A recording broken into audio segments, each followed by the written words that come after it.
ابھی مجھے مزید اطلاعات ملی ہیں اور مجھے پتہ چلا ہے کہ میرے بابا کو بھی اٹھایا گیا، انہیں بہت زیادہ مارا گیا، ان پہ تشدد کیا گیا،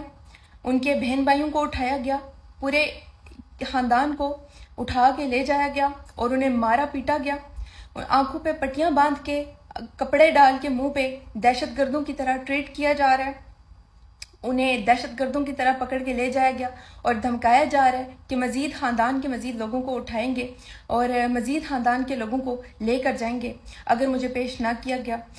میں کوئی دہشت گرد نہیں ہوں، میں کوئی ملک غدار نہیں ہوں، میری فیملی کا اور میرے خاندان کا تو ویسے ہی میری کسی بھی سوشل میڈیا ایکٹیویٹی سے کوئی تعلق ہے ہی نہیں، اور نہ ہی ان کو پتہ ہے کہ میں پاکستان کے لیے بات کرتی ہوں۔ ان کو نہیں پتا، نہ ہی وہ اس ٹائپ کے لوگ ہیں، وہ سوشل میڈیا پہ آنے والے لوگ بھی نہیں ہیں۔ میں جس فیملی سے تعلق رکھتی ہوں وہ سوشل میڈیا پہ آنے والے لوگ نہیں ہیں، ٹھیک ہے، اور نہ ہی وہ بولتے ہیں۔ تو